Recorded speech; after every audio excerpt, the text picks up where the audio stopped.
Berulang-ulang kali pansus angket KPK ini dikritisi karena tidak sesuai koridor hukum, namun nyatanya angket tetap mulus bergulir, bahkan cepat bergulirnya. KPK sendiri menempuh strategi menghadapi angket tersebut dengan mengundang para pakar hukum tata negara. Tidak tanggung-tanggung, ada 132 pakar hukum tata negara. Dan hasilnya, kajian para pakar menegaskan angket terhadap KPK cacat hukum.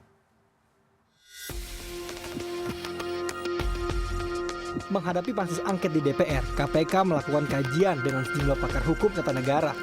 Sejak awal terbentuk, pansus tersebut dikritisi terus-menerus karena tidak diwakili oleh seluruh perwakilan fraksi dewan. Dan berdasarkan kajian para pakar, pembentukan hak angket KPK oleh DPR dinilai melanggar undang-undang alias cacat hukum. Salah satu hal yang menjadi alasan pansus tersebut dinilai menyalahi prosedur adalah subjek hak angket yang keliru. Sebab hak angket harusnya ditujukan kepada pelaksanaan undang-undang atau kebijakan pemerintah, di mana KPK tidak termasuk di dalamnya.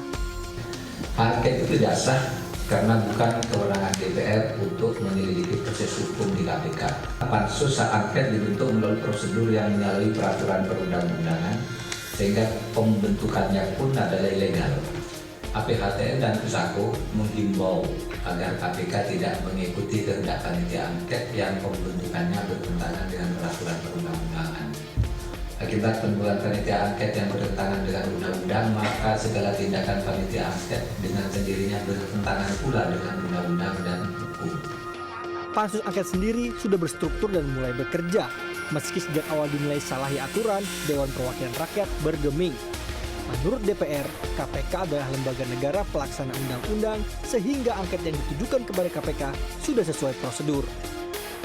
Baik. Jadi kalau dibilang dia tidak masuk dalam objek penyelidikan, ya keliru. Dia adalah lembaga negara pelaksana undang-undang dan menggunakan anggaran negara. Jadi Bisa? Ya bisa, gitu loh. Jadi jangan berlindung di balik. Oh ini bukan institusi pemerintah apa segala macam. Ini dia bukan institusi bagian dari pemerintahan secara saklek begitu. Iya, tapi dia adalah di situ ada unsur negara. Berulang kali KPK menyatakan belum akan menggubris angket yang ditujukan kepadanya hingga menunggu kajian dari para pakar.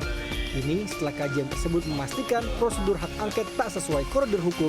Pertanyaan selanjutnya, apa langkah yang akan diambil KPK setelahnya? Agus Firmansyah, CNN Indonesia. Kajian yang dilakukan oleh 132 pakar hukum tata negara menyatakan pembentukan hak angket KPK cacat hukum. Pembentukan pansus hak angket dinilai melanggar undang-undang dari segi objek, subjek, dan prosedur. Lalu, bagaimana langkah KPK selanjutnya setelah menerima masukan tersebut? Apakah KPK nantinya akan memenuhi panggilan pansus hak angket? Kami malam ini akan membahasnya bersama dengan Miko Ginting yang merupakan peneliti Pusat Studi Hukum dan Kebijakan Indonesia atau PSHK. Selamat malam, Bang Miko. Terima kasih sudah hadir. Dan kami masih menunggu ya juru bicara KPK Febri Diansyah yang tadi sudah mengkonfirmasi untuk hadir. Mungkin masih terjebak macet ya. Tetapi kita akan mulai terlebih dahulu, Bang Miko. Yang terbaru kan kalau kita lihat ternyata agenda pansus angket ini mungkin ini sudah diduga oleh teman-teman sebelumnya bahwa angket ini adalah tentang rekaman pemeriksaan Miriam.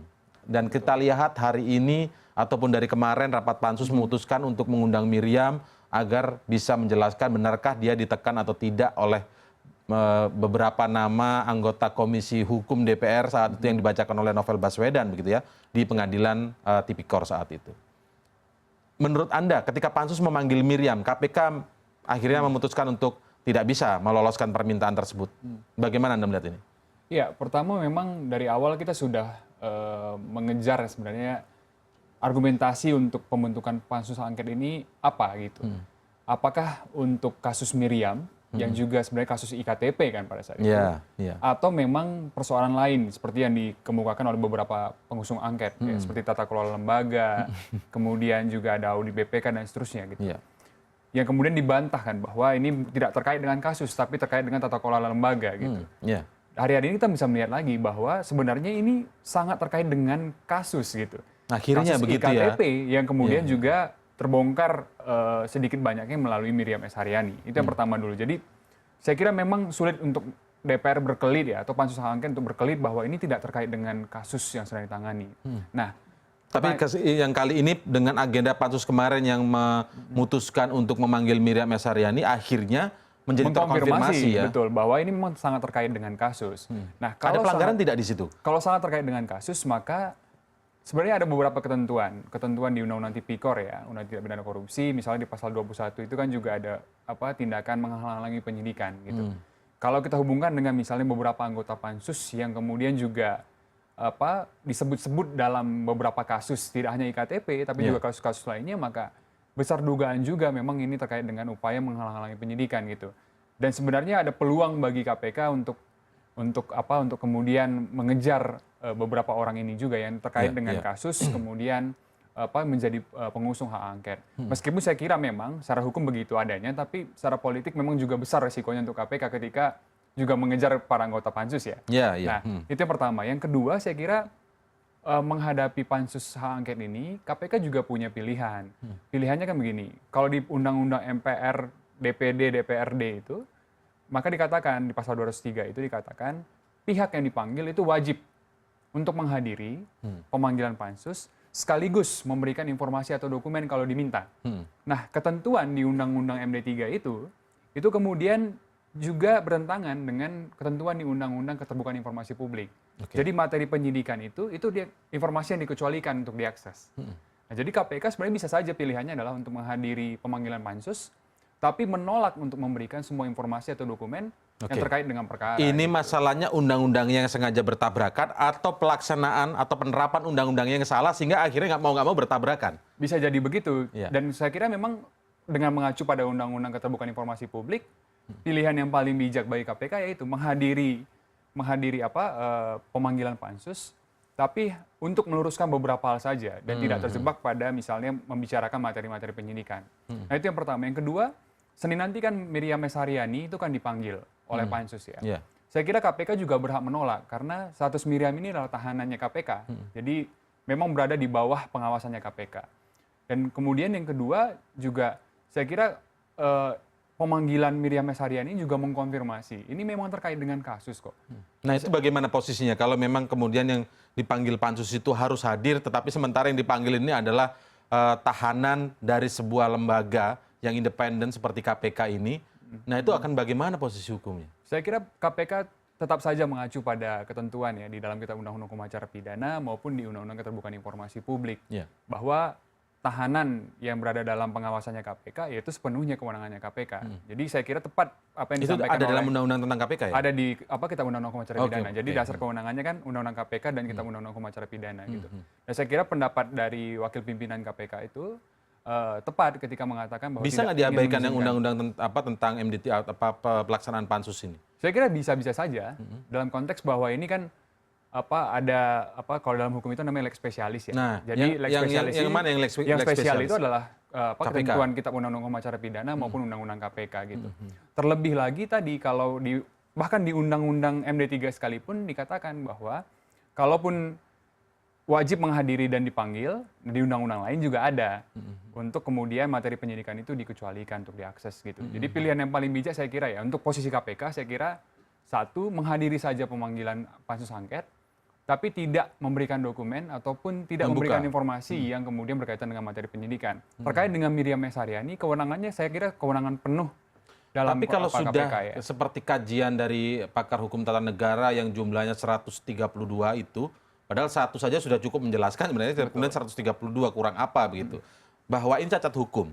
Nah, bagaimana lembaga seperti KPK yang lembaga pelaksana undang-undang yang tentu saja harus taat dengan undang-undang ketika menghadiri sebuah pansus atau sebuah panggilan begitu dari hal yang diselenggarakan secara cacat hukum menurut pakar ya hukum tata negara yang diundang oleh KPK sendiri begitu. Statusnya seperti apa itu?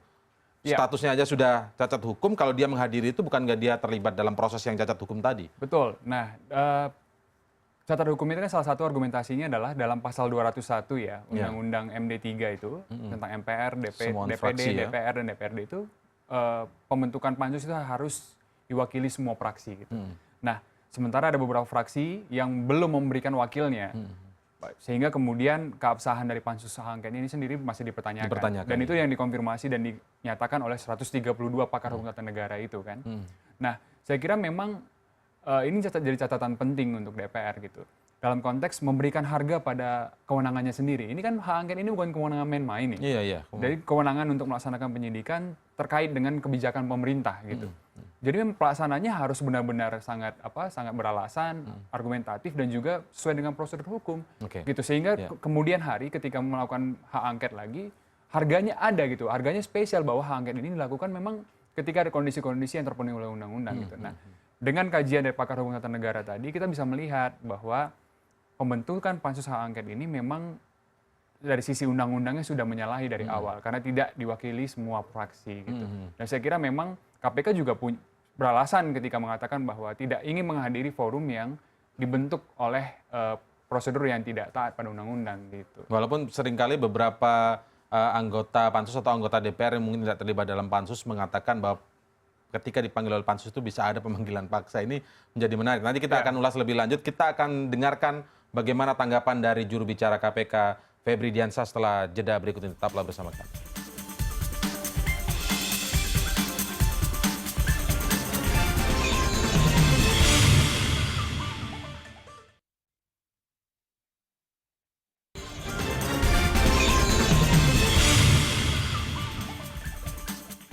Baik, langsung saja saya sapa juru bicara KPK Febri Diansah yang baru bergabung di dalam studio. Selamat malam, Bang Febri. Terima kasih sudah hadir ya, meluangkan waktu untuk CNN Indonesia Prime News.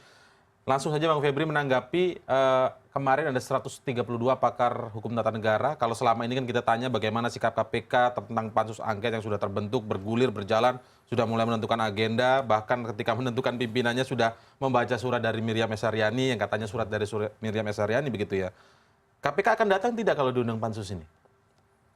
Ya kemarin kita 135 tepatnya. 135 ya? 135, ada 135 nama di sana Asosiasi Pengajar Hukum Tata Negara dan Hukum Administrasi Negara. Bagi KPK tentu saja kalau dari aspek akademis itu validitasnya tidak meragukan lah ya. Karena memang mereka lah yang sehari-hari mengawal isi dari semua diskursus ketatanegaraan. Mungkin ada 1-2 orang yang berbeda pendapat di luar sana, silakan saja. Sementara ini 135 bahkan sudah ya? 135 dan ketuanya Profesor Mahfud MD yang juga mantan ketua Mahkamah Konstitusi gitu kan. Dan sebelumnya kita juga mengundang beberapa ahli yang lain, ahli tata negara juga kita undang dan ahli pidana. Kenapa ini penting? Karena kita ingin melihat setidaknya sekarang dari 2 perspektif. Pertama dari perspektif hukum tata negara, yang kedua dari perspektif hukum pidana.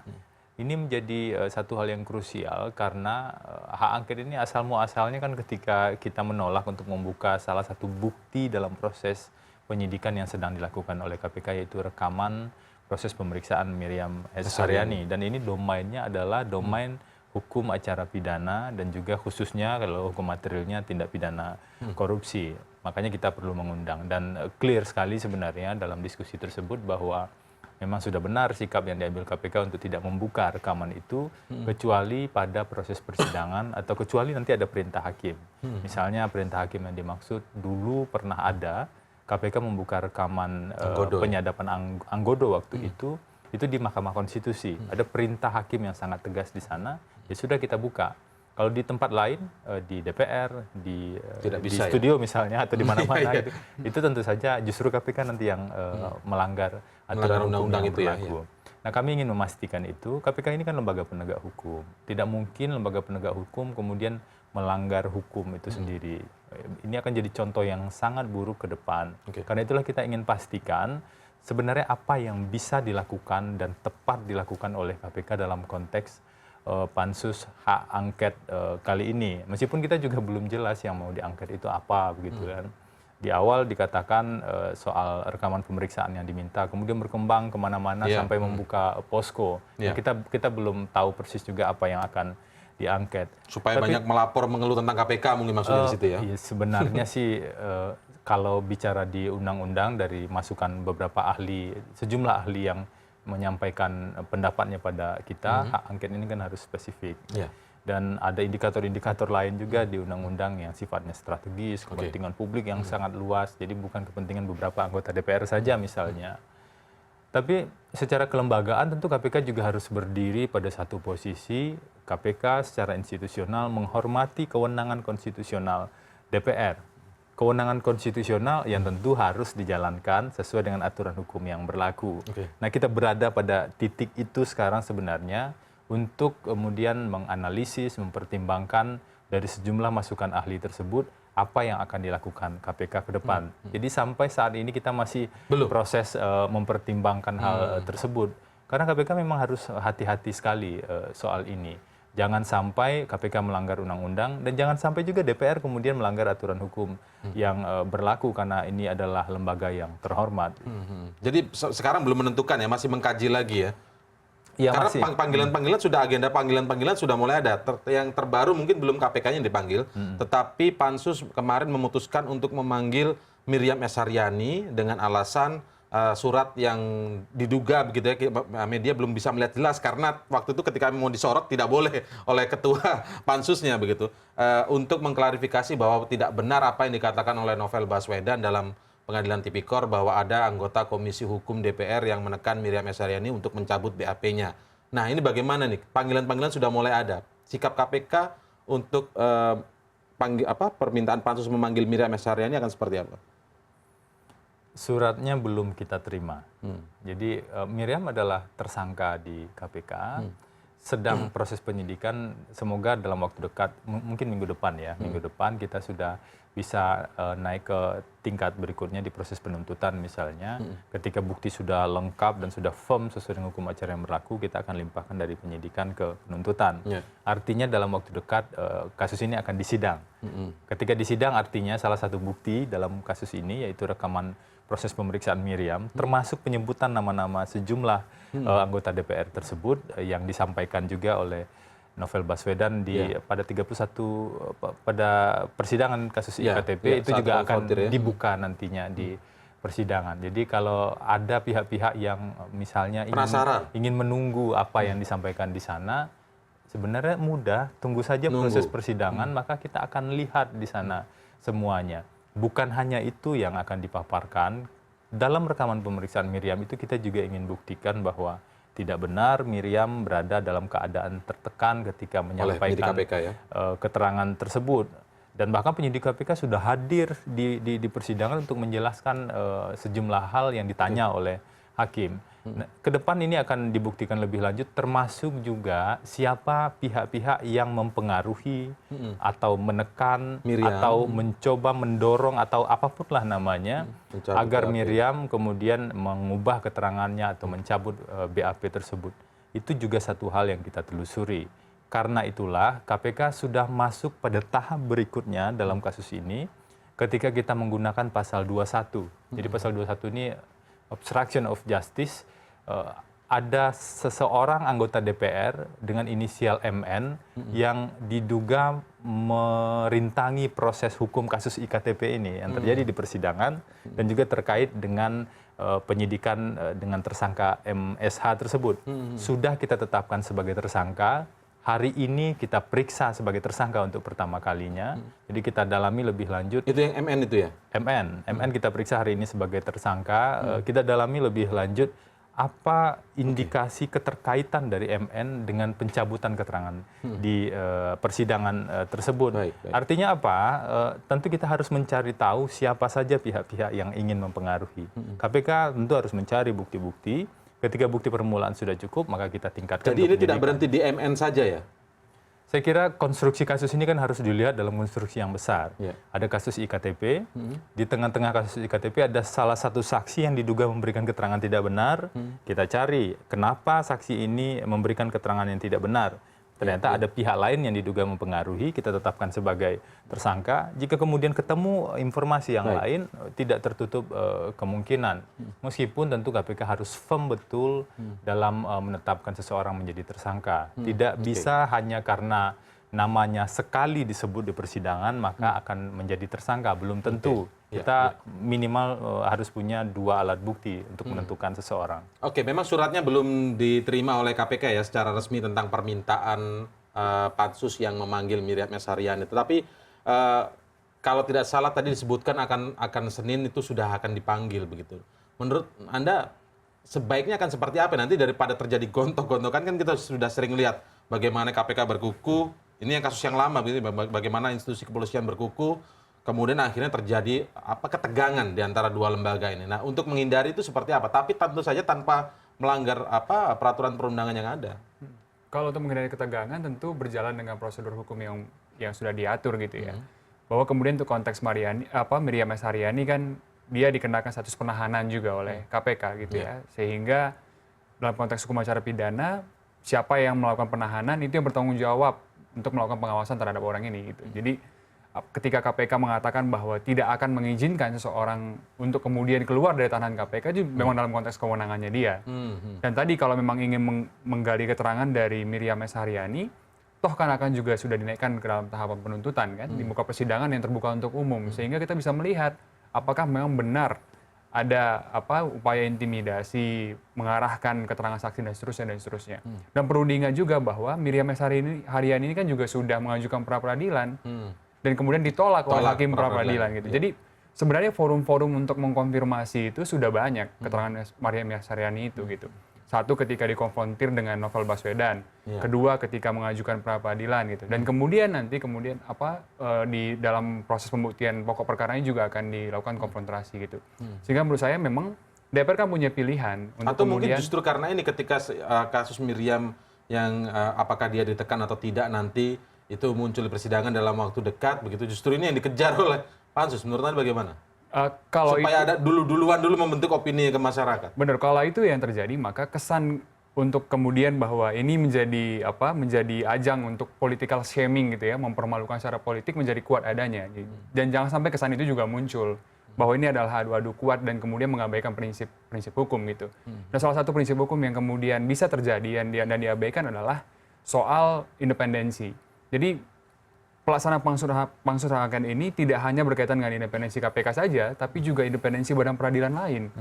Misalnya ketika kasus Miriam S. Haryani katakanlah kemudian diperiksa di pokok perkara di pengadilan yang terbuka untuk umum, tapi sebelumnya sudah dilakukan pemeriksaan oleh DPR, maka itu akan sangat mempengaruhi hakim yang memeriksa perkara itu gitu.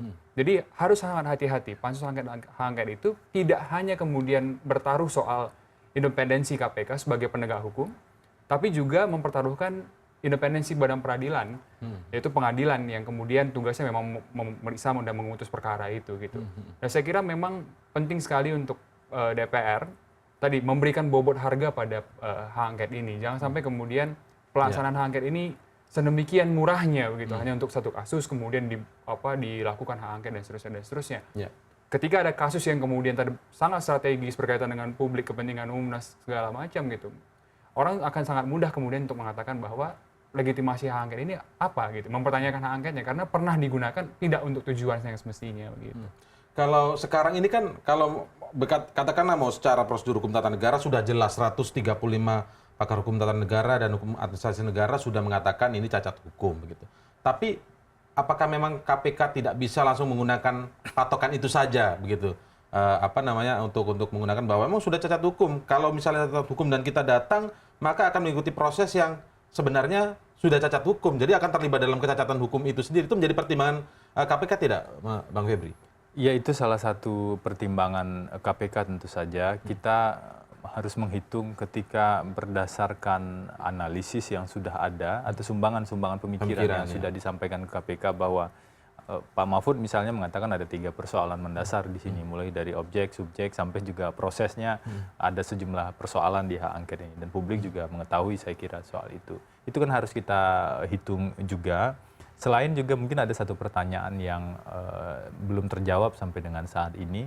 Apakah ada misalnya prosedur hukum yang mesti dilakukan untuk bisa menghold atau menunda proses ini sampai ada kejelasan yang lebih pasti tentang tafsir dari sejumlah pasal di Undang-Undang MD3 tersebut, sehingga misalnya relasi secara kelembagaan DPR, KPK, ataupun Presiden, ataupun institusi yang lain, itu tetap punya kehormatan masing-masing, namun aturan hukum juga harus kita penuhi. Nah, memang yang jadi persoalan adalah kalau kemudian ada terobosan-terobosan yang dilakukan dalam arti terobosan yang melanggar aturan hukum, dan itu akan berimplikasi tidak hanya hari ini. KPK sebagai lembaga yang terkait, kalau putusan Mahkamah Konstitusi cukup jelas itu mengatakan KPK itu termasuk sebagai salah satu badan-badan yang terkait dengan kekuasaan kehakiman. ranah kekuasaan kehakiman itu adalah bangunan yang berbeda dengan ranah kekuasaan pengawasan dalam konteks hal ini yang berada di DPR. KPK menghormati kewenangan pengawasan di DPR. Dan KPK mau untuk diawasi. Dan sangat senang sebenarnya, bukan hanya mau, kita kalau diawasi senang gitu ya. Karena itu sebenarnya alat untuk membantu kita juga introspeksi diri kalau memang ada kekeliruan. Namun ketika kita bicara soal kekuasaan kehakiman, mekanisme pengawasannya beda lagi. Contoh yang paling sederhana. Pra-peradilan adalah mekanisme pengawasan terhadap proses bekerjanya KPK. Ketika KPK menangkap orang, itu bisa masuk ranah pra-peradilan. Ketika KPK menetapkan tersangka, bahkan itu diuji berulang kali dalam pra-peradilan. Dalam kasus Miriam S. Haryani ini, KPK sudah digugat di pra-peradilan dan Artinya sudah diawasi melalui mekanisme itu ya. dan kita hadapi itu sesuai prosedur hukum yang berlaku. Kalau misalnya yang keberatan adalah yang menjadi keberatan adalah keterangan penyidik KPK Novel Baswedan di persidangan, ada sarana hukum yang lain juga yang sebenarnya bisa dilakukan untuk men-challenge hal tersebut. Misalnya, lihatlah fakta persidangan nanti dan kemudian kita bisa membaca sebenarnya persoalannya terjadi di mana, apakah terjadi pada keterangan saksi tersebut atau pencabutan BAP-nya atau pihak-pihak yang diduga melakukan intervensi atau mempengaruhi keterangan Miriam sebagai saksi. Pilihlah prosedur pengawasan yang memang berada pada bangunan kekuasaan kehakiman. Jangan dicampur adukan antara kekuasaan kehakiman dengan struktur berpikir politik. Kalau kita coba melihat masalah ini kan sepertinya KPK sudah memiliki dasar yang cukup kuat bahwa ini adalah cacat hukum, gitu. Ada 135 pakar hukum tata negara. Tapi kan kita lihat di DPR Pansus juga tetap berjalan dan ngotot sudah bahkan sudah ada agenda-agendanya mulai memanggil-manggil begitu kan. Nah, bagaimana Anda melihat apakah di sini harus ada jalan tengah? Kalau kita mengutip kata-kata dari Ketua KPK begitu ya, Pak Agus Raharjo mengatakan Presiden sebaiknya turun tangan begitu. Tetapi kan sudah kemudian ada yang mengomentari dan Presiden mengatakan intinya saya tidak ingin KPK lemah, tapi ketika ditanya soal angket itu ranah DPR. Sudah ada juga yang mengatakan dari salah satu anggota Pansus ketika pernyataan Ketua KPK yang meminta Presiden turun tangan dianggap itu lebay begitu. Ini dari salah satu anggota Pansus yang mengatakan seperti itu. Bagaimana menurut Anda sebaiknya Presiden dalam posisi melihat persoalan hak angket terhadap KPK ini? Tentu saja hak angket adalah ranah DPR, tapi kan sebagai kepala negara, kepala pemerintahan, bagaimana menurut Anda seharusnya Presiden untuk turun tangan? Ya, benar tadi ya, bahwa ini memang ranahnya juga, hak angket juga ranahnya kekuasaan legislatif dalam konteks ini DPR gitu ya. Kemudian Presiden juga tidak mungkin mengintervensi langsung, mengatakan bahwa hak angket di stop dan seterusnya, karena memang domainnya domain legislatif dalam konteks ini DPR. Tapi saya kira banyak hal yang bisa dilakukan, bukan berarti Presiden tidak bisa melakukan apa-apa gitu. Tapi banyak hal yang bisa dilakukan, misalnya begini. Dalam konteks misalnya mengkonsolidasikan ya partai-partai politik pendukungnya misalnya begitu untuk kemudian berpikir ulang mengajukan wakil ke pansus hak angket sesuai dengan pasal 201 Undang-Undang MP3 kan harus ya pansus hak angket itu dibentuk dengan dihadiri atau diwakilkan oleh seluruh fraksi gitu ya. Jadi kalau sebenarnya 2 atau 1 fraksi tidak mengirim anggota maka keabsahan dari pansus hak angketnya juga dipertanyakan. Ini yang terjadi hari ini. Paling tidak Presiden berkomunikasi dengan ketua umum parpol karena kan sebagian rata-rata yang turut mendukung hak angket atau menjadi pimpinan di sekarang di pansus angket itu adalah partai-partai pendukung pemerintah. Dan saya kira juga itu kan presidennya banyak ya. Dalam beberapa kasus misalnya kita bisa melihat bagaimana Presiden Jokowi dengan para pembantunya bergerilya juga dalam konteks situasi politik di DPR gitu. Nah, saya kira itu pilihan-pilihan yang bisa diambil. Dan saya kira itu tidak juga sesuatu yang tabu gitu. Kecuali ketika Presiden mengatakan bahwa secara langsung memerintahkan DPR untuk memerintahkan hak angket dan seterusnya, itu saya kira tidak bisa karena itu domainnya DPR. Tapi bisa dengan strategi memutar seperti tadi, yaitu dengan mengkonsolidasikan partai-partai pendukung pemerintahannya untuk kemudian tidak mengirimkan wakil ke pansus hak angket. Nah, itu satu konteks. Yang konteks yang kedua benar bahwa gini, asumsi hak angket ini kan berangkat dari asumsi yang kurang tepat menurut saya, bahwa KPK tanpa kontrol, tanpa pengawasan. KPK itu diawasi atau timbul pengawasannya karena sistem peradilan pidana itu sendiri gitu. Jadi ketika KPK melakukan kewenangannya, misalnya katakan menetapkan tersangka gitu, maka kemudian ada pengawasan yang melekat, mengajukan pra peradilan atau kemudian diuji di pengadilan. Justru konteks pengawasannya itu sangat akuntabel karena diawasi oleh lembaga-lembaga lain dan harus dilakukan. Ya, kecuali konteks pra peradilan yang diajukan oleh para pemohon gitu. Tapi kalau persidangan memang harus persidangan dan Itu kemudian pun sudah pengawasan sebenarnya. benar, dan KPK kan tidak boleh menerbitkan SP3. Artinya ketika dia menetapkan seseorang sebagai tersangka, maka cepat atau lambat seseorang ini akan diperiksa di muka persidangan gitu. Jadi kalau asumsinya bahwa pansus angket ini dimulai karena KPK tanpa pengawasan, maka itu menurut saya juga asumsi yang kurang Sangat tepat. keliru ya. Karena sistem peradilan pidana itu sudah membuka mekanisme pengawasan, mekanisme akuntabilitas bagi KPK dalam melaksanakan kewenangannya gitu. Oke, Kak, soal permintaan Ketua KPK yang mengatakan, bukan permintaan tapi pernyataan ada baiknya kalau Presiden juga turun tangan. Tetapi kan sudah dijawab bahwa Presiden mengatakan intinya tidak ingin KPK lemah begitu. Nah, menurut Anda ini sudah pernyataan yang cukup atau tidak, Bang Febri? Ya itu biar pihak-pihak yang terkait lah yang kemudian menilai. Bagi kami di KPK sederhana saja soal hak angket ini, kita akan tetap memastikan bahwa kita berada di rel yang tepat. Jadi kita jangan sampai juga pindah rel kemudian keretanya tabrakan kan. Rel proses hukum ya proses hukum saja dan itu didasarkan oleh aturan hukum yang berlaku. Kami fokus di sini dulu saja. Meskipun tentu saja komitmen politik atau komitmen yang lebih luas, jadi tidak harus spesifik juga seperti yang disampaikan tadi untuk menghentikan hak angket karena tidak mungkin, tidak pernah ada sejarah ketatanegaraan juga kemudian hak angket dihentikan oleh seorang presiden, tidak dalam konteks itu. Tapi kita bicara sebenarnya nanti malah presiden yang diangket lagi. Angket karena menghentikan angket begitu ya. Bahwa kita sedang menghadapi tantangan yang sangat besar ketika kita bicara soal pemberantasan korupsi. Bahkan ketika kita bicara soal pemberantasan korupsi, kita tidak sedang hanya bicara soal KPK saja. Tidak sedang hanya bicara soal polisi dan kejaksaan saja. Tapi kita bicara sesuatu yang lebih besar, bahwa pemberantasan korupsi adalah salah satu alat penting sebenarnya bagi pemerintah dan bagi negara ini untuk mencapai keadilan dan kesejahteraan yang lebih besar.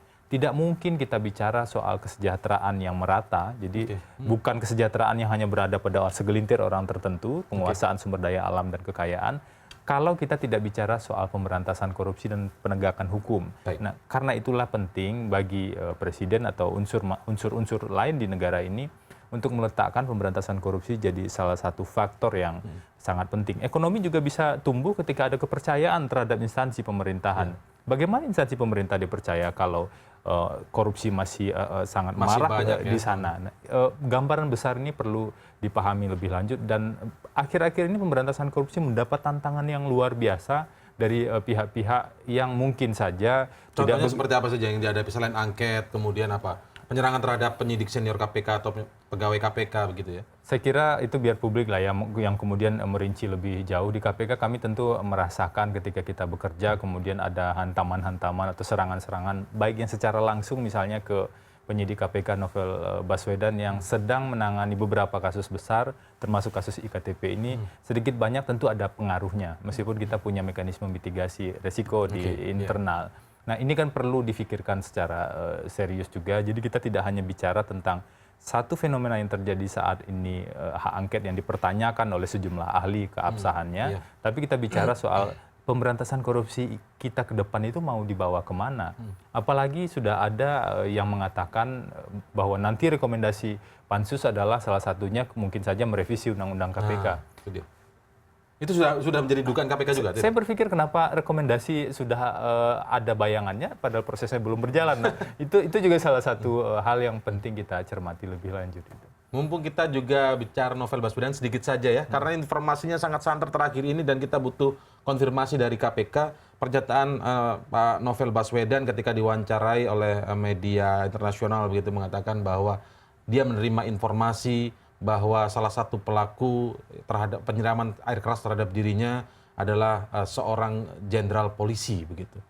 Ini KPK menanggapinya seperti apa? Ya, sebelum sampai ke sana, jadi hari ini itu tepat hari yang ke-65 setelah Novel diserang. 2 bulan lebih dari 2 bulan. Ya. Dan memang sampai saat ini pelakunya belum ditemukan. Jadi kalau dilihat dari perspektif korban, Novel adalah korban di sini yang diserang. Maka tentu saja akan ada semacam kekecewaan kenapa pelaku belum diproses. KPK pun sebenarnya punya sisi seperti itu karena bagi kami ada dua hal yang penting saat ini. Pertama, proses penyembuhan Novel Baswedan sendiri, dan yang kedua, pelakunya bisa diungkap. Karena itulah hal-hal seperti ini dan juga informasi-informasi lain nanti akan kami bicarakan lebih intens ketika pimpinan KPK bertemu dengan Kapolri. Jadi secara Kapan rencananya, kelembagaan, Pak? semoga dalam waktu dekat kita bisa bertemu dan kita bisa bicarakan dalam kapasitas lembaga KPK dan lembaga kepolisian, Polisian, ya. agar kalau memang ada yang bisa kita lakukan bersama-sama untuk menuntaskan kasus ini, setidaknya kita bicara dulu menangkap atau memproses pelaku lapangan. Oke, Nantilah kita bicara soal pelaku Siapa lapangan intelektual dadernya begitu ya? Jadi intinya memang kita perlu bertemu dan membicarakan ini. Apa yang perlu dilakukan bersama itu poin krusialnya. Dan hal ini tentu juga perlu menjadi concern juga dari Pak Presiden misalnya, karena Pak Jokowi pernah menyatakan pernyataan yang sangat keras Yaitu? di hari ketika novel tersebut novel diserang, dan bahkan mengutuk keras serangan itu dan memerintahkan Kapolri. Karena itu penting juga bagi kita semua untuk kembali melihat setelah 65 hari apa yang akan kita lakukan ke depan.